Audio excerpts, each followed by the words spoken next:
जो मकर संक्रांति को केवल त्योहार समझता है और एकादशी को केवल व्रत, वह धर्म का आधा ही जानता है। पर जो दोनों को जोड़ ले, वही जीवन का रहस्य समझ जाता है। मकर संक्रांति और एकादशी की दिव्य कथा। धर्म, कर्म और मोक्ष का अद्भुत संगम। भूमिका फुक। कहा जाता है, जब मकर संक्रांति और एकादशी का योग बनता है तो धरती पर किया गया छोटा सा पुण्य स्वर्ग में पर्वत जितना फल देता है। पर क्या आपने कभी सोचा है, आखिर क्यों सूर्य का उत्तरायण होना इतना महत्वपूर्ण है और क्यों भगवान विष्णु को एकादशी सबसे प्रिय है?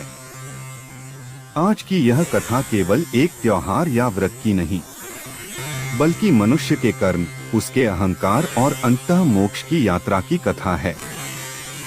प्राचीन काल की पृष्ठभूमि। हिमालय की तलहटी में स्थित था सत्यपुर नामक एक समृद्ध नगर। यह नगर सूर्य की पहली किरणों से जागता और हर संध्या विष्णु नाम के उच्चारण से सोता। सत्यपुर के राजा थे राजा धर्मकेतु, धार्मिक, न्यायप्रिय और दानशील। पर उनके हृदय में एक चिंता थी। उनका पुत्र राजकुमार वरद धर्म से दूर सुख और अहंकार में डूबता जा रहा था। राजा जानते थे, यदि समय रहते वरद नहीं बदला तो यह राज नहीं, पूरा वंश संकट में पड़ जाएगा। सूर्य का संकेत। एक वर्ष की बात है, मकर संक्रांति से एक दिन पूर्व, और वही दिन था पौष मास की एकादशी। उस रात आकाश असामान्य रूप से शांत था।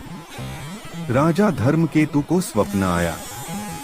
स्वप्न में उन्होंने देखा, सूर्यदेव रथ पर आरूढ़ हैं और उनके सामने शंख, चक्र और गदा धारण किए भगवान विष्णु खड़े हैं।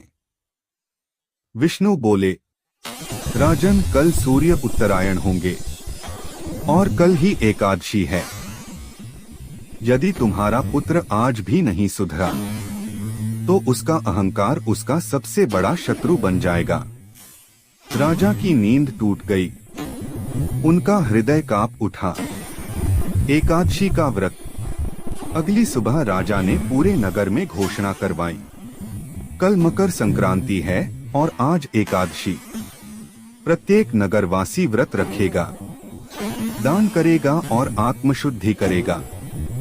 राजा स्वयं निर्जल व्रत पर बैठ गए। पर राजकुमार वरद ने उपहास किया, भूखे रहने से कौन भगवान मिलता है?